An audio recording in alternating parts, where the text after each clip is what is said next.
Alors, Najib Salmi est allé rejoindre ses appartements en Rabat. Et puis, alors juste, comment parler de gardien de but? On accueille Amine Zniber, donc qui est directeur général de Supinfo. Hein, c'est un groupe scolaire et qui est ancien gardien des phares, on m'a dit. De l'AS-Phare. De l'AS-Phare, hein. Quelle époque? Gardien junior.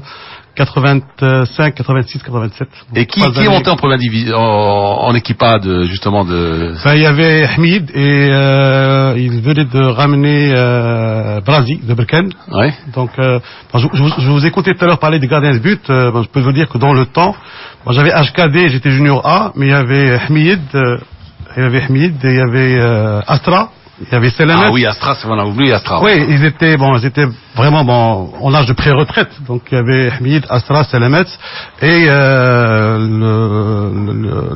comité des phares avait dans le temps ramené le gardien Allah yarhamou Abqadr Brazi. Oui. Donc de Berkane, il avait dans le temps, je pense 17 ans, 17 18 ans dans le temps. Donc voilà, j'ai fait une expérience de 3 années. Moi, je suis un pur produit de terrain Ballel que je pense que notre ami Daouda connaît très bien.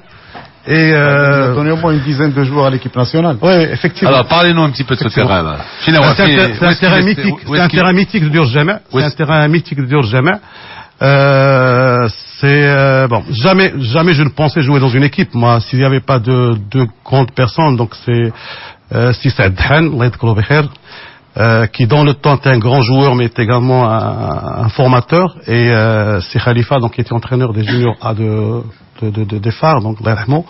Et c'est grâce à ces deux personnes que j'ai atterri de Tiram Ballel, HKD et à junior A avec l'équipe des phares. Et je côtoyais dans le temps à l'âge de 15-16 ans les Timoumi, les Han, les Rissi, et dans le temps on jouait toujours en levée de rideau. Donc c'était un bonheur d'être avec ces gens-là et de voyager avec eux, de voyager en C130 à Lyon, à Oujda. Quand on partait à C130 à Lyon, à Oujda, on logeait dans les mêmes hôtels que les seniors. Et surtout, on avait un Mehdi Faria qui était là, également, et qui suivait tous nos matchs, et qui venait nous voir à la mi-temps pour nous donner ses quelques conseils. Donc, c'était une expérience extraordinaire. Donc 3 années après, donc j'étais en France et j'ai joué 2 années en France. Et après vos parents, international junior, international cadet. Vos parents vous ont dit Amal Skouila, Amal Koura. Ben non, même pas. D'ailleurs moi j'ai baigné dans le foot depuis l'âge de 3-4 ans parce que j'ai mon père Haj Habib Znabar, qui est un ancien dirigeant de l'ASS. Et depuis l'âge de 4-5 ans, donc je sillonnais les terrains, donc avec mon père.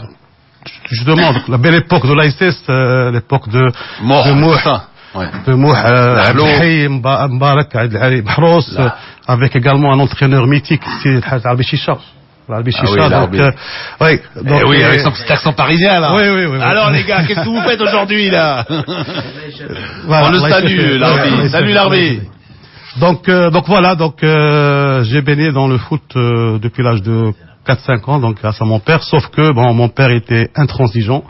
Il n'y avait pas le Qaraya ou le Koura. Il y avait le Qaraya. Et si tu as un peu de temps, c'est le Koura. Et c'est grâce à... pas de regret quand même. Non, maintenant directeur général d'un grand groupe scolaire. Aucun regret. C'est celui qu'on est là. Rapidement, vous nous parlez un petit peu de ce groupe-là, comment il est structuré. Le groupe international. Le groupe, oui, c'est un groupe français. Supinfo, c'est une université privée française. Valeur aujourd'hui, c'est 40 écoles à travers le monde. Donc une vingtaine en France. On est présent au Canada, à Montréal, San Francisco, aux États-Unis. 4 écoles en Chine.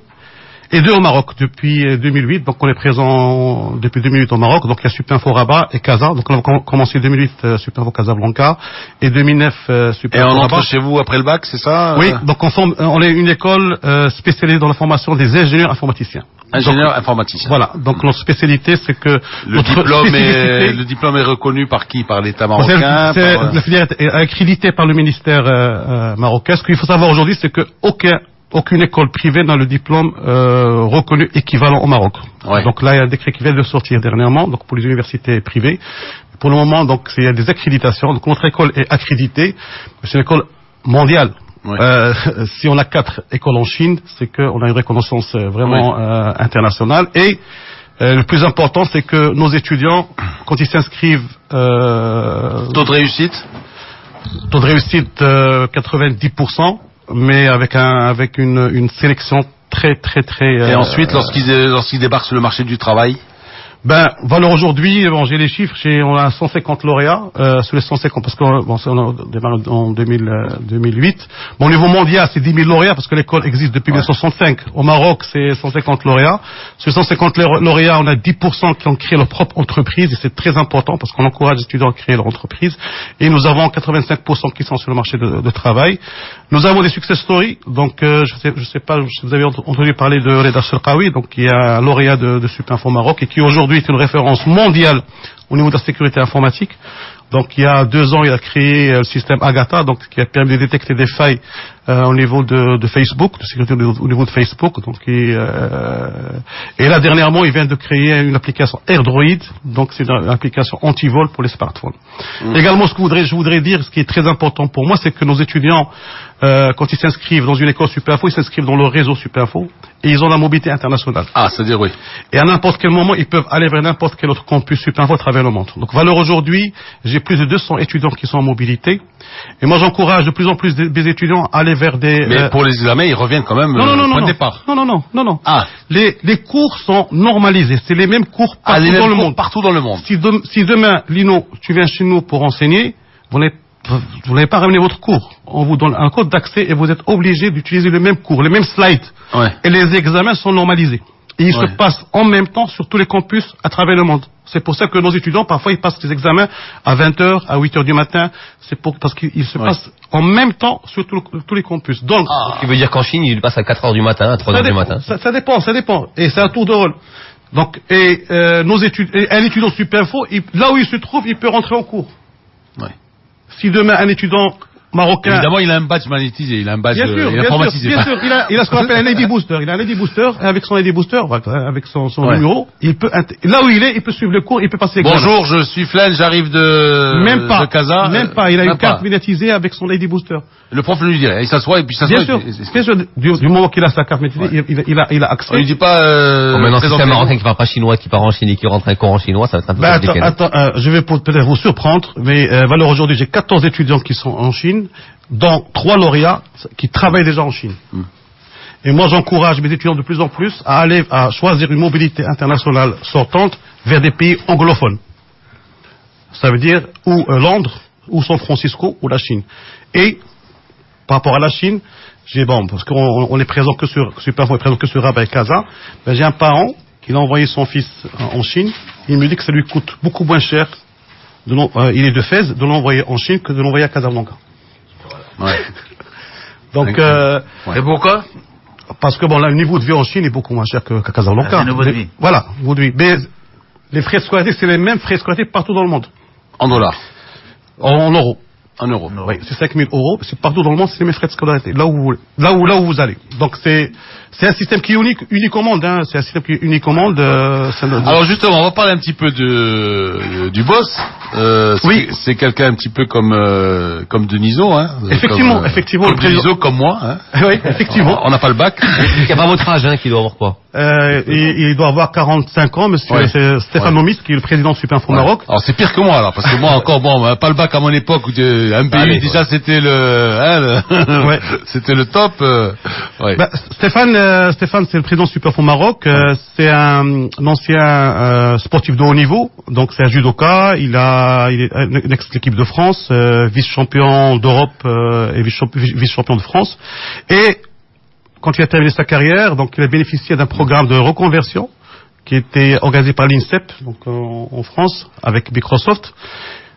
Donc c'est quelqu'un qui vient des banlieues, avec aucune formation, pas de bac, et il a bénéficié de cette formation justement. Mais c'est pas gênant pour la promo de l'entreprise? Ben non. Notre boss, nous sommes un groupe scolaire, mais notre boss n'a pas le bac. Oui, mais notre boss aujourd'hui. Alors tu peux le voir différemment, c'est qu'aujourd'hui, tu peux voir aujourd'hui, c'est qu'aujourd'hui la réussite est ouverte à tous en suivant ce genre de cursus de formation. Voilà. Il s'appelle quoi aujourd'hui? Ne vous inquiétez pas, les jeunes qui nous entendez, si vous réussissez pas au bac, ça fait un tant pis. Faites de l'informatique. C'est pas grave. Donc, programme de reconversion, il a lancé sa société donc avec un seul salarié. Voilà, aujourd'hui, M. Stéphane Nomis, il est à la tête d'un groupe qui fait plus de 20 millions d'euros de chiffre d'affaires. Donc, il a plusieurs entreprises en France, aux États-Unis. Donc et au Maroc, mais c'est surtout donc success story comme disent les gens. Success story. Il a une société en France. Bon, IPAN en France et aux États-Unis, c'est plus de 120 ingénieurs. Donc il recrute plus de 120 mais justement, ingénieurs. Et en tant qu'ancien sportif aujourd'hui, vous à l'école, est-ce que vous avez un tropisme sportif, parce que alors juste de l'informatique, ou alors vous avez une vision par rapport au sport le Maghreb? Effectivement, parce donc, avec un président sportif de haut niveau et avec moi qui est déjà un ancien sportif, donc bien sûr qu'on a une stratégie donc qui va également vers le sport. On a fait plusieurs actions. Donc la première action qu'on a fait, c'est avec la Fédération royale marocaine de judo. Donc on a signé en 2013 avec Siktani, le président, donc une convention avec la Fédération royale marocaine de judo qui a porté sur 3 volets. Donc nous avons un volet formation. Nous avons formé plus de 40 cadres de la formation, cadres de la fédération en informatique. Donc nous avons fait une journée de positionnement pour voir les niveaux. Et après, donc nous avons formé les 40 cadres en initiation en informatique. Donc il y avait 3 niveaux, le niveau débutant, intermédiaire et expert. Deuxième axe qui est très important également, c'est qu'on a mis à la disposition de la fédération 2 élèves ingénieurs, qui ont remis en place le système d'information de la fédération, qui ont créé le site web et qui étaient également des community managers, ça veut dire qu'ils ont créé tout ce qui est réseaux sociaux pour la fédération. Troisième, Facebook, etc. Effectivement. Troisième volet également, qui est à mon sens également très important, mais malheureusement aujourd'hui on n'a pas encore concrétisé, c'est qu'on a donné une bourse pour un judoka, donc international. Donc nous avons, M. Ktay nous a présenté une fille judoka, et malheureusement elle était littéraire, donc elle pouvait pas jouer parce qu'il faut obligatoirement avoir un bac scientifique. Mais la bourse est toujours donc. Ça existe ça aussi encore? Oui. Pour intégrer une école d'informatique, vous êtes obligé d'avoir un bac scientifique. Ça, le problème c'est que on a des étudiants qui normalement peuvent être admis par la direction centrale de Paris, ça veut dire qu'ils peuvent être déclarés admissibles à Paris, mais que nous on ne peut pas prendre au Maroc, parce que le ministère nous interdit de recruter des étudiants en informatique qui ont un bac littéraire. C'est un petit peu comme pour les gardiens de but. C'est l'exclusion, franchement. Vraiment débile. À la base, il faut être amateur pour être informaticien. À la base, c'est ça. Finalement. Mais bon, il y a bien sûr des exceptions. Mais tu te rappelles que beaucoup de littéraires bac lettres sont devenus des médecins, des ingénieurs en allant dans les pays de l'Est, parce qu'il n'y avait pas ce climat justement qu'aujourd'hui est reconduit dans seulement. Mais tu parles d'un passé peut-être pas récent. Parce que de plus en plus, les littéraires sont devenus de véritables littéraires et non pas des bacheliers, et les matheux de véritables matheux et non pas des bacheliers. Alors que dans le temps, même le baccalaureat littéraire, on prenait des mathématiques. On reviendra là-dessus, Znibert, si vous aussi. Tu vois à quoi ça mène Tirane Ba'allel, hein? Ah, bien sûr. Alors Tirane Ba'allel, c'est pour ceux qui connaissent Rabat, c'est là où il y a l'école des jardins, anciennement l'école des jardins qui a été rénovée d'ailleurs restaurée. En fait, c'était à l'extérieur de Rabat déjà, dans le temps, c'était des fermettes et des soignis. Et donc il y avait une sorte de rivière construite en pierraille, enfin pour l'eau, etc. Et en fait, nous on a bénéficié de ce terrain qui était travaillé pour l'agriculture à un moment donné, donc qui était aplani, nettoyé, etc. Et c'est le terrain de jeu de Toudur Jama, et donc et un vrai terrain de compétition, parce que le terrain d'agriculture, en fait, vous avez planté des graines de champions. Beaucoup de graines de champions, donc voilà. Je peux vous citer au moins 10 footballeurs qui ont fait l'équipe nationale du football. Qui sont sortis de Ba'allel. Lauréat de Ba'allel, il n'y a pas à dire. Lauréat de Ba'allel. Basketball. Je connais Ba'allel. Dahan n'a pas fait la formation. Dahan est parti de Ba'allel à l'équipe A. C'est qui a joué au Faros, c'est Maliki qui a joué. Beaucoup a joué parce qu'on a Ba'allel. C'était le propriétaire de la zone.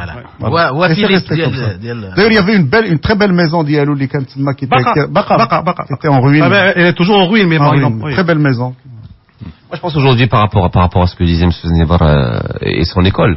Je pense que des écoles comme ça, tout institut de formation doit, à mon sens, doit s'impliquer aujourd'hui dans l'avenir du sport Maghreb, notamment en essayant justement effectivement de former ce qui doit l'être, parce que dans nos débats depuis 5 ans maintenant, on se rend compte quand même que aujourd'hui, que ce soit dans nos débats ou même dans l'esprit populaire, aujourd'hui nous avons un vrai problème de formation de la part de nos footeux, de tous nos sportifs, qui, une fois à la fin de leur carrière, et c'était un problème de reconversion qu'on avait eu il y a même pas 4-5 mois, se retrouvent sans aucun bagage et ne plus savoir quoi faire, à essayer de vivoter. Ils gaspillent le peu d'argent qu'ils ont réussi à mettre de côté, et ensuite on les retrouve dans des fondations à essayer justement de mendier pour pouvoir subvenir à leurs besoins.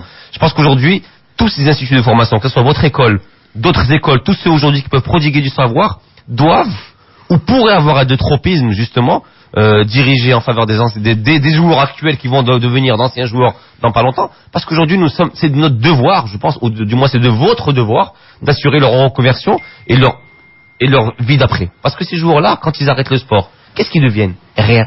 Aujourd'hui, à part ceux qui ont la chance d'aller à l'étranger. Pas maintenant, ça change. Maintenant, tu as la com, ils sont consultants partout. Il y a des secteurs d'activité qui n'existent pas. Regarde à toutes les télévisions marocaines, que ce soit la deuxième, que ce soit la télé, au moins une vingtaine. Au moins une vingtaine. Il n'y en avait pas ça avant. Des centaines, Une vingtaine, mais c'est peanuts, tu vas sur des centaines. Tu as le Haddaoui qui est animateur quand même. Avec les pros, ils font des tournois, ils sont dans la communication. C'est-à-dire que des perspectives n'existaient pas avant, parce que le footballeur avant, c'était oui, mais illettré pour les gens. C'est une minorité. C'est une minorité. C'est une vingtaine, c'est pas mal. Lui, il dit, c'est-à-dire qu'il faudrait que 90% de footballeurs qui n'ont pas de diplôme, etc. Pas seulement des aujourd'hui on pense football, juste. Je parle, on parlait de football. De sportifs, que au moins pendant leur carrière sportive, parallèlement qu'ils puissent faire un cours, suivre, je sais pas, un enseignement professionnel, qu'ils aient un diplôme, un minimum de diplôme, un bagage, minimum de bagage. La question, pense-toi à 6-9. L'année dernière, on a mis en place un programme donc destiné aux clubs marocains. L'idée, c'est de signer des conventions avec des clubs marocains. Nous avons ciblé trois grands clubs marocains, puisque nous, Supinfo, nous sommes basés. Grands ou historiques? Monsieur. Les deux. Allez. Monsieur Amara n'étant pas là, je dirais grand club. Donc, puisque Supinfo, nous sommes présents sur Rabat et Casa, donc nous avons visé, je vais les nommer, le club du FUS à Rabat et le club les deux clubs de Wydad et de Raja à Casablanca.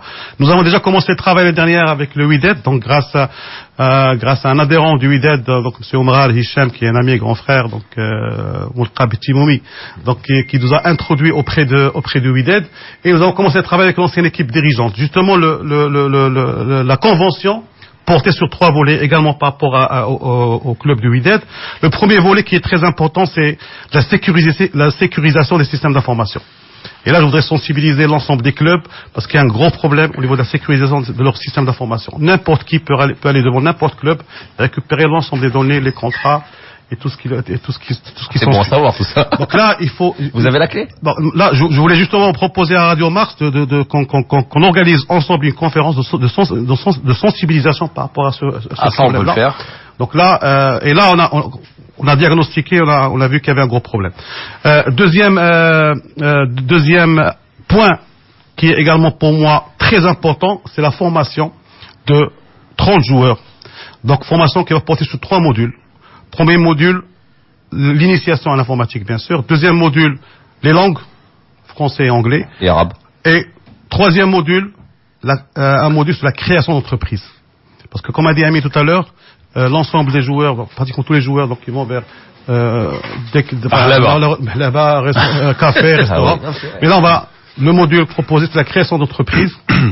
Et également, la sensibilisation sur l'utilisation des réseaux sociaux. Là également, c'est un gros problème par rapport aux joueurs et aux clubs qui ont remarqué ces derniers temps qu'ils utilisent les réseaux sociaux à tort et à travers. Parfois, le joueur nuit à son club sans s'en rendre compte. Donc là, également, il y a une formation à mettre en place. Donc c'est ce qu'on va proposer donc à ces clubs-là. On a eu. Est-ce qu'ils sont réceptifs ces clubs-là? Parce qu'aujourd'hui, est-ce que l'action est louable, hein? Mais est-ce qu'aujourd'hui ces clubs sont réceptifs? Est-ce que ces joueurs sont réceptifs? Est-ce que ces joueurs aujourd'hui savent qu'une fois le foot fini et que le maigre pécule, enfin maigre aujourd'hui qui va en grossissant, mais que le pécule qu'ils ont là, c'est pas un puissant front qui finira bien par s'arrêter un jour. Est-ce qu'ils se rendent compte, est-ce qu'ils sont conscients qu'aujourd'hui, quand nous ne se formons pas, c'est des choses qui ne dureront pas? Aujourd'hui, tu peux arrêter ton foot à 33 ans si tu n'es pas outillé et armé pour vivre l'après-sport, pas seulement le foot et tous les autres sports. À 40, 42 ans, là, tu ne risques de ne plus rien avoir du tout, à part ta maison que tu as eu le bonheur d'acheter. Et ça doit faire partie d'une stratégie de l'équipe dirigeante du club. D'un plan d'action à mettre en place par l'équipe dirigeante du club. Ah, parce qu'il y a un problème de fond. D'abord, quel avenir nous voulons-nous réserver aux sportifs? Parce qu'on parle, là, on est en train de parler à une institution qui, avec toute la bonne volonté qu'elle puisse avoir, elle va nous aider à réinsérer combien de joueurs de football, combien de sportifs. C'est ça, c'est peanuts. Toute la problématique, c'est quelle est la place du sportif dans le tissu sportif national. Quelle politique pour la reconversion. Il faut le décrier et il faut en parler le plus souvent possible. Les sportifs sont rejetés dans leur propre sport. Dans leur propre sport par les dirigeants du sport. Parce que non formés souvent. Non, pas du tout. C'est parce qu'on n'en veut pas. C'est parce qu'on n'en veut pas. Non, mais maintenant, le footballeur ou le basketteur ou l'ADA est considéré être un mineur qui doit jouer, se taire et une fois qu'il a terminé sa carrière, il darom. Non, mais maintenant, alors que sa vocation normale, naturelle, c'est de rester dans son club, d'entraîner dans son club, ou de devenir dirigeant de son club, ou formateur dans son club, ou informaticien de son club, quelque chose. Mais il y a toute une politique de reconversion qui est aujourd'hui arrêtée par la Aziz. S'il vous plaît. Un mot. Aujourd'hui, il y a un programme, ce soit pour l'assurance, la retraite, etc. Ils vont le mettre en place et on verra qu'est-ce que ça donnera. Conseil pour les achats. Maintenant, c'est l'heure de la pub. شكون هي البطاقة السخية؟ بطاقة جوال فيها 50 درهم ديال الرصيد وزايدة فيها الساعة من المكالمات وفوق منها 1000 SMS هدية و1 جيجا باش نتبرع في انترنت 3G حتى هي. البطاقة السخية هي بطاقة جوال ديال اتصالات المغرب. للمزيد من المعلومات زوروا موقعنا im.ma. اتصالات المغرب عالم جديد يناديكم. ما نضرب الكرة في السيزون، ما نماركي كرة نستيميت، ما نقدر ندير كونترول ولا ندريبلي الفرقة والجول، ما عندي صبر نطلع في جبال، ما نبيدالي مسافات طوال. أنا ما مجهادش في هادشي، واللي كنصرع هو البرونوستيك. وفي كوتي سبور أنا ماشي، كنعرف نحط تاكتيك وعيش ديما الحماس مع لاكيك. أنا كنلعب كوتي سبور ووصلت بعيد، وأنت فين واصل؟ MDJS معا بروح رياضية. Fini la pub. Maintenant, دابا c'est le retour. 24 heures sur 24. اسمعوا لينا فين ما كنتو 7 jours sur 7. النادور 100.7 Radio Mars, 100% sport et musique. Mars Attack, le talk.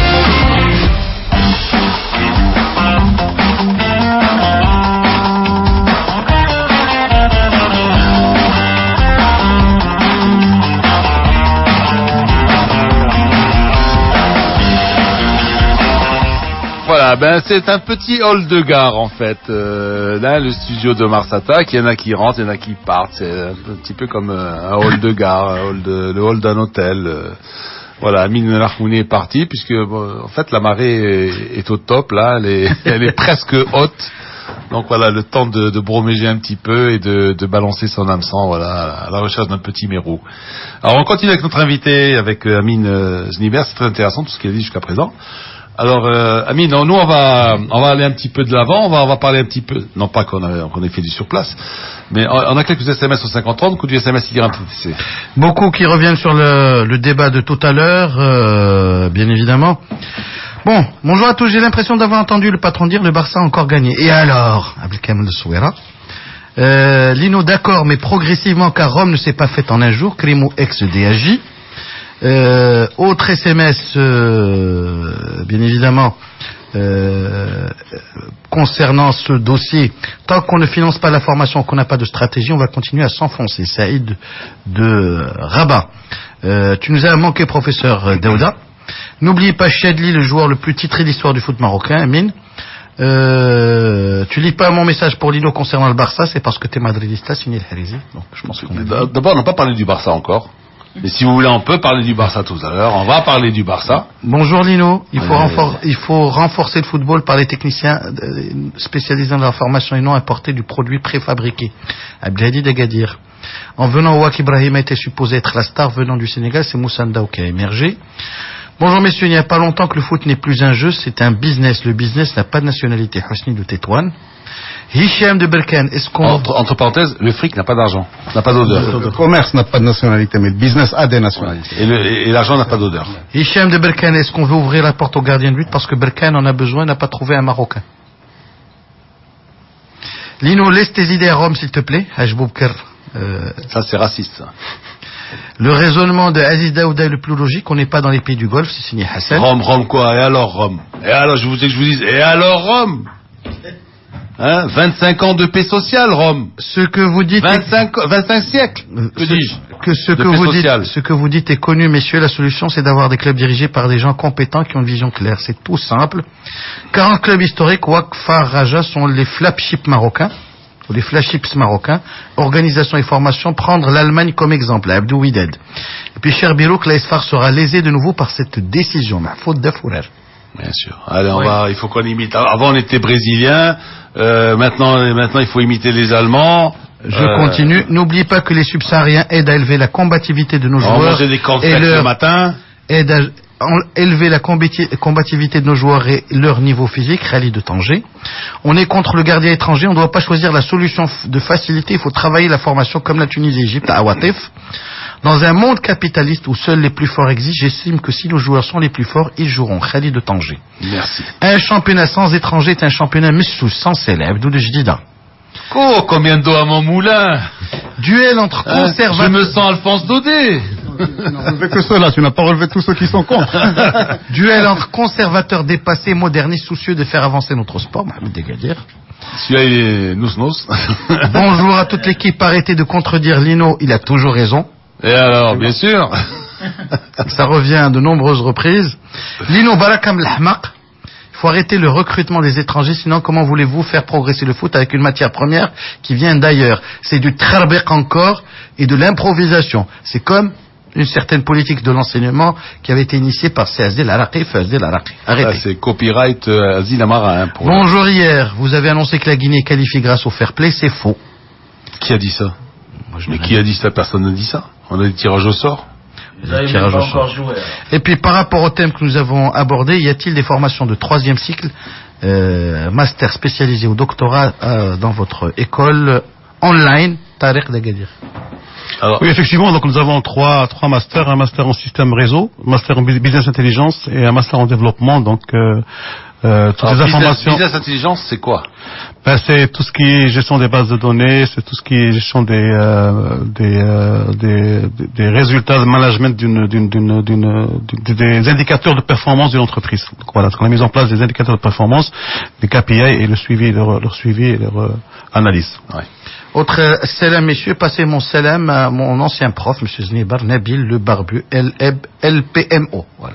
Oui, je suis également professeur à l'université, donc j'enseigne au niveau de l'université le contrôle gestion et la gestion financière, donc je suis professeur vacataire. Donc là, bon, je salue l'ensemble de mes étudiants.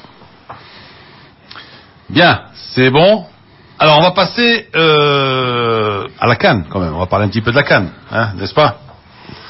Alors finalement, avec beaucoup d'efforts, le back-office finalement m'a donné la liste des top 8, le top 8 2013, top 8 2015.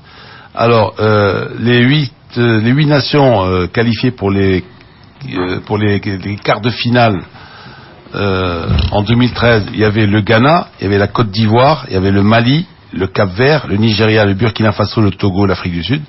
De ces 8, seuls le Ghana et la Côte d'Ivoire sont toujours là, en 2015, 2 ans plus tard.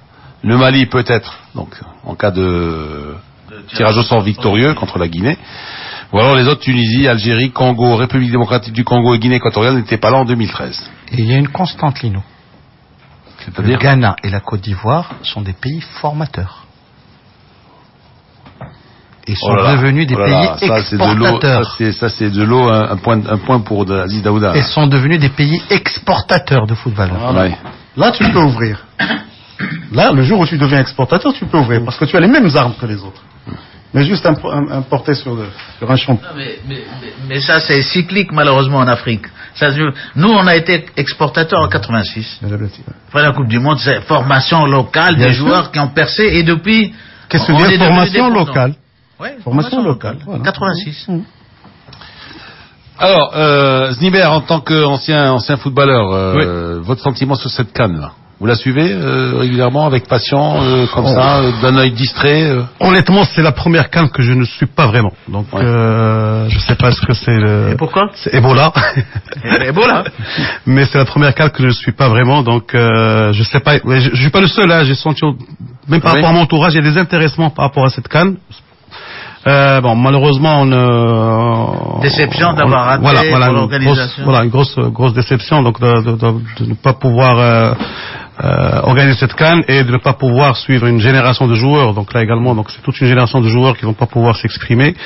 Les peu de matchs que j'ai vus, donc j'ai vu. Ils se sont quand même assez exprimés, hein. Oui, mal, mais ils se sont exprimés. Mais là bon. Donc j'ai vu beaucoup d'engagement donc par rapport à cette CAN, beaucoup d'engagement, beaucoup de vivacité, donc surtout de la part des attaquants. Donc niveau, le peu que j'ai vu, donc le niveau assez satisfaisant. Les gardiens, moi je voudrais revenir sur très rapidement sur un point. Donc vous avez soulevé tout à l'heure, j'étais pas là, donc je suis contre. Je pense qu'il faut protéger nos gardiens. Chaque dimanche, vous avez plus de 200 et quelques joueurs. Vous n'avez que 16 gardiens sur le terrain.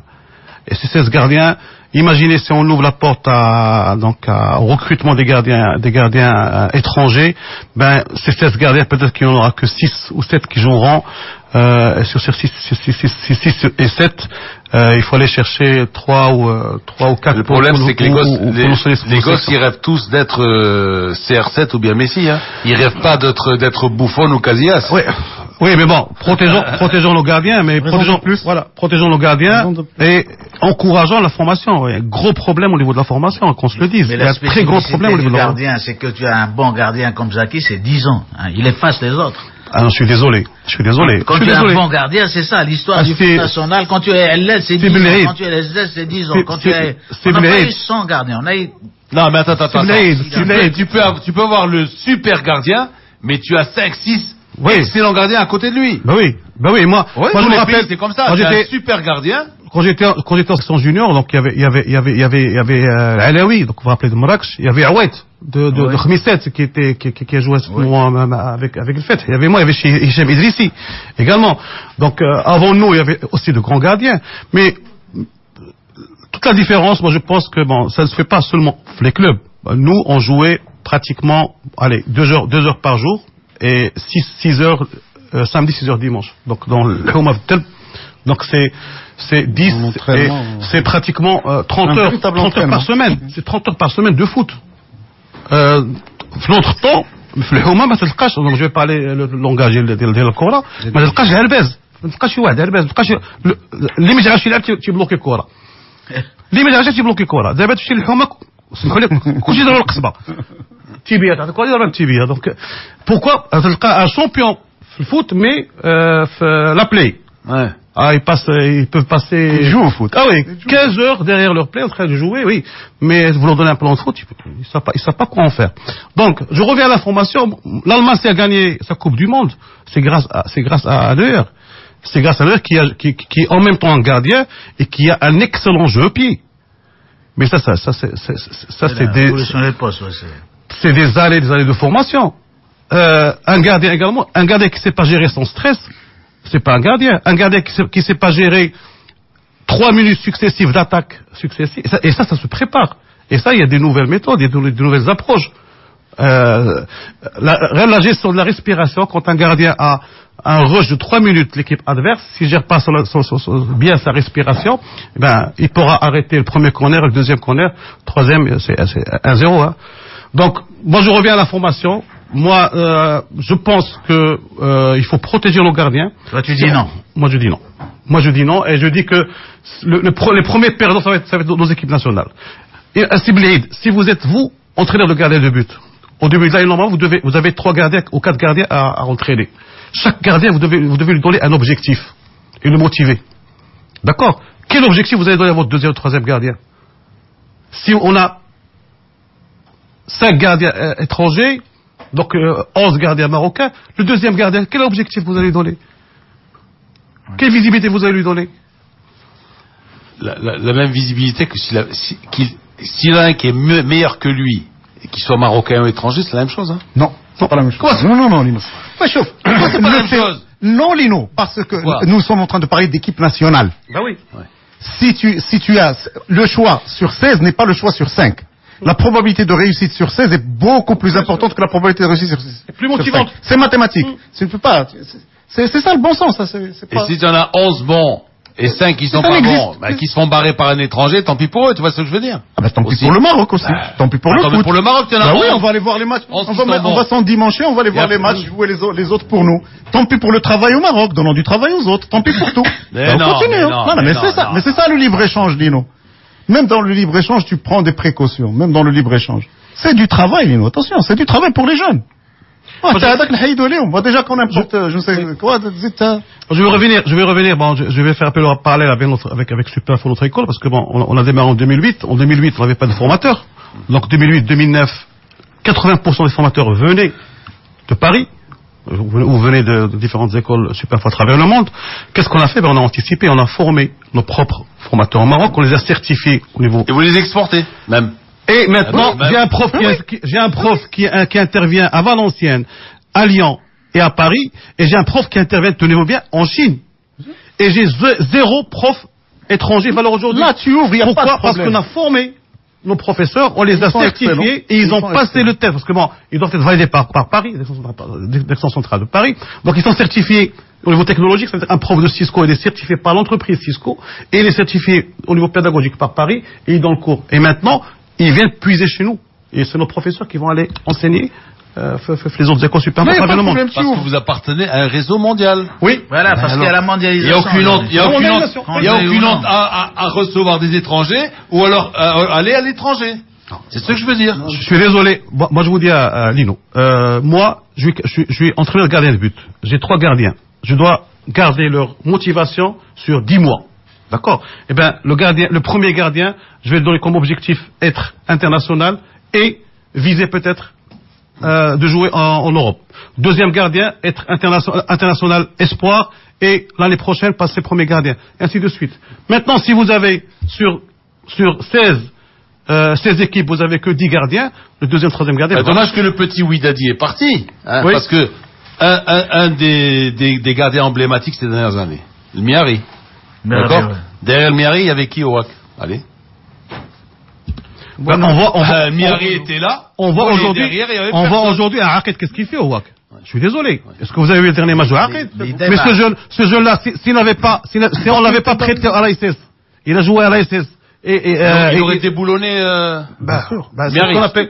Attends, c'est ce que nous disait Khalifa Allah yarhamou, c'est les hémorroïdes, ça veut dire quand tu restes bonne touche pendant 2-3 années, c'est ça. Tu vas les attraper. Ouais. Voilà, tu vas les attraper. Le stress heureusement qu'un Aqid a été joué au Salé et valeur aujourd'hui, on voit ce gardien-là, je pense qu'il ira très très loin. Il n'est pas le seul, il y a beaucoup de jeunes. Il est déjà appelé en équipe. Oui, le gardien alors équipe prime là, justement, il y a eu les convocations de Mohamed Fakher.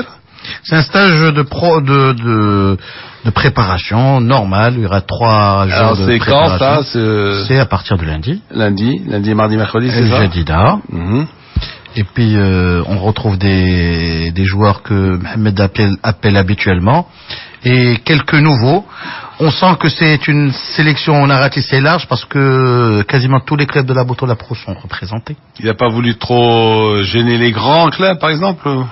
Les grands clubs. Combien de Razaoui, combien de Ouidadi, par exemple? Combien de Koukabi, ceux qui sont en tête de championnat, par exemple?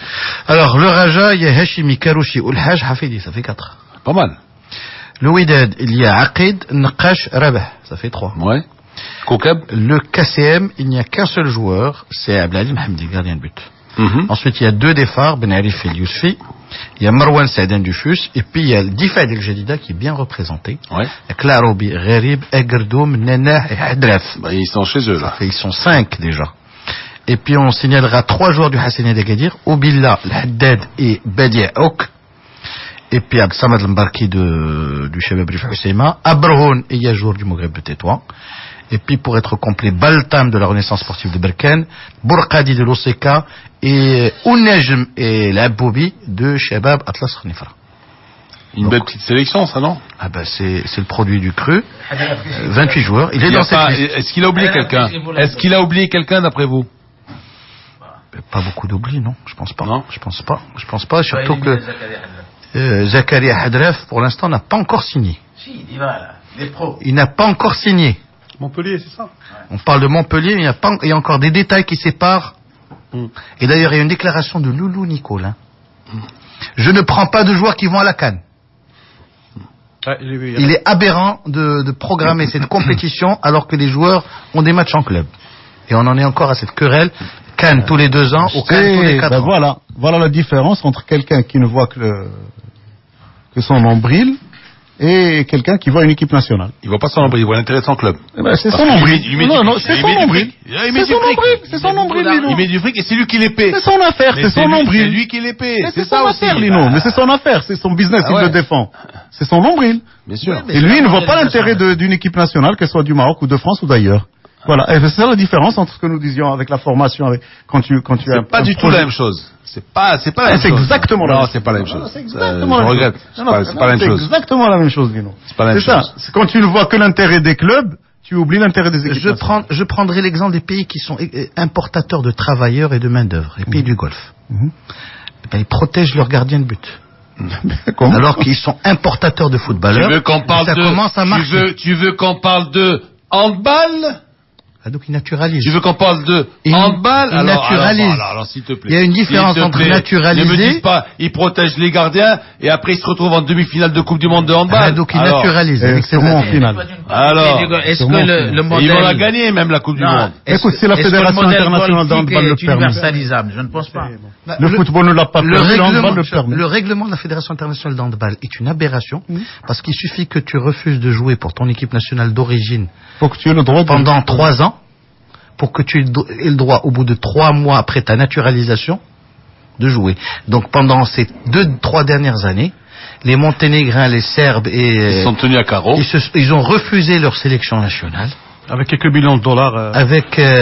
Parce qu'ils étaient sollicités, parce que depuis quand même 5 ans, le Qatar sait qu'il va organiser ce mondial de handball.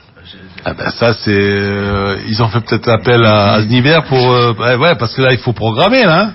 Il faut un drôle de programme informatique là. Et où ils sont, où ils en sont, et l'autorisation c'est tel truc. Après le programme il va te dire attention, dans 3 mois ils sont qataris, dans 2 mois. Non, c'est les règlements. Tu sais quand les gens trouvent des brèches dans les règlements, s'ils en profitent tant mieux. Voilà, c'est tout. Ça n'a pas été permis. Rappelez-vous. Merci pour le football qui a protégé. Attends, le football. Rappelez-vous l'histoire du football, c'est quand comment il s'appelle, avait été nommé entraîneur national là-bas. Comment il s'appelle notre ami là? Troussier est parti, il a dit faut qu'on naturalise des joueurs. Ils ont dit d'accord. Au premier jour qu'il a touché, la FIFA a réagi. Voilà, tout simplement. Il a mis en place un règlement d'ailleurs en 1 semaine. Ça n'a pas pris longtemps, un règlement qui aujourd'hui fait qu'en football, ce genre de choses n'est pas possible. Mais il y a des sports où c'est possible. Voilà. Si c'est possible en handball, tant mieux pour ceux qui... Voilà, on doit aller pas mondial, c'est pour ça que c'est facile. On dit un championnat du monde, mais c'est pas tout le monde qui joue au hand, donc c'est plus simple. Mais c'est un non-sens, moi je trouve que c'est un non-sens. Ouais. C'est un non-sens. Le Qatar ne peut pas se prétendre être elle va gagner la Coupe du Monde, ne peut pas se prétendre être la meilleure. Je ne pense pas qu'à un moment ils vont gagner la Coupe du Monde. Ils ont une demi-finale. Ils ont une demi-finale face à la Pologne, mais après il y a le vainqueur de France-Espagne. Les Français et les Espagnols sur les 6 derniers. Attendez. C'est pas l'exploit déjà pour le Qatar. Allez en demi-finale. Vous parlez du miracle qatari, c'est le miracle polonais, hein. Aussi. Attention, hein. Aussi. Miracle polonais, hein. La Pologne a battu la Croatie. Au moins, eux, ils ont mis du fric à cause naturalisé, mais les Polonais... travaillé. Ils ont travaillé, mais... Et on prend l'exemple de 2 nations qui sont régulièrement dans les derniers carrés des 6 dernières compétitions, Euro, Jeux Olympiques et Championnats du Monde, c'est l'Espagne et la France. Et il n'y a pas de naturalisé. La France. Qu'est-ce qu'il y a demain comme match là? La France a ne remue pas les Karabatic. Ne remue pas le couteau dans la plaie, ou sinon je vais te sortir les résultats de France-Maroc et de Espagne-Maroc. coupe latine. Je vais te sortir ces résultats. Nous étions au lycée en culotte courte. Ouais, tu vas me rappeler les moments de Tonton Zoria, là, ça date des années 60 et 70. Eh oui. Ah oui. Eh alors, qu'est-ce qui s'est passé depuis? Il y a eu de l'eau sous les ponts du Bourg-Grec. Et le championnat de handball, il a commencé? Il a démarré, oui. 3 journées. C'est bien. Bravo. Bon, alors, en conclusion, on n'a même pas dit il fallait dire quand même que il y a eu 2 matchs de la Cannes. 2 matchs de Cannes. Alors, il y a le tirage au sort. Alors, ce qui est marrant, c'est qu'ils ne savent pas s'ils vont lancer une pièce de monnaie en l'air, s'ils vont tirer au sort 2 boules, ou s'ils vont faire 5 boules Mali, 5 boules Guinée. Ils ont les boules. Non, mais on ne sait pas encore. Non, il y a 2 possibilités. Soit une boule, il y a 2 boules, hop, et puis ou alors tu fais 5 boules. Dans 5 boules, il y a Mali, et dans 5 boules, il y a Guinée. Non, mais c'est vrai. Et tu remues 10. Parce que c'est un non-sens. Hein? C'est un non-sens. Ils auraient pu aller au tir au but hier. Pourquoi ils n'ont pas fait? Parce que c'était pas prévu au niveau du règlement. Oui, c'est-à-dire eux, oui. Dans le texte, ils n'y ont pas pensé. Il faut dire que nous sommes les seuls. La CAF est la seule confédération à n'avoir pas encore pensé ce problème. Et ils se retrouvent devant. Parce qu'ils savent la première fois que ça arrive. Pourquoi le Maroc au Congo, il n'a pas été éliminé au tirage au sort? Et la Côte d'Ivoire en 88. Il aurait fallu peut-être, puisqu'ils s'affrontaient, cette éventualité ou autre chose. Autre chose, mon cher ami. Alors, un petit mot sur... recourir au fair play. L'équipe qui a le moins de cartons pourrait passer. Un petit mot sur le match de Stavat qui s'est déroulé hier au Calderon. C'était de la boxe française, non? C'était quoi? La boxe taille. Hein? C'était de la boxe taille. La boxe taille. Moi, avec un grand gabi. Moi, je suis plus noble. Moi, je reste dans la savate. Il n'y a qu'une boxe. La savate, c'est plus... la savate, oui. La savate aussi. Hein? Ouais. La savate a ses règles, la boxe taille, drame film Mavriti. Et le Barah, c'était le cas. Ah, c'est vrai. Adil Omari nous a rejoint. Comment ça va, Adil? Ça va, alhamdoulilah. اليوم كيف الحاجة؟ تمشي لعيب ديال الهاندبال؟ لا باسكت نوردين برادا ولا ان شاء الله اليوم باسكت اليوم un grand du handball. جبنا برادا الهاندبال كانوا بزاف. اليوم باسكت. اليوم معنا واحد من الأطر الكبيرة في المغرب، علي نيتو علي. ان غران مسيو في الباسكت. دوزنا حكم كبير اللي وصل الام بي اي. اليوم ندوزو مدرب كبير اللي فاز بعديد من الالقاب ومع عديد من الفروق. تاريخ كبير ديال علي نيتو. سلتيك بوستون. بيان سور. لا سلتيك بوستون. سلتيك بوستون المغرب كانت هي الماس. وي. Non, ils sont en vert et blanc, le bas c'est en jaune et noir. C'est pas la même chose. Non mais je parle je parle des titres. Je parle des titres. Il y a des différences. Merci à notre invité, merci à Amine Ziniber qui était avec nous ce matin.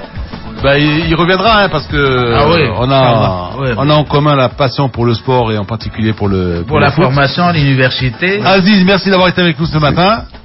On te retrouve demain dans Jouma ou Baraka, ta rubrique, et puis Belaïd Bouhemid, Amine Birouk, bonne journée, Absamad aussi, merci pour cette réalisation. Je vous laisse en compagnie de Serge Beno, voilà, grande star de la musique ivoirienne. Voilà, Salaha, Alaha, c'est tout de suite dans quelques minutes avec Adil Omari.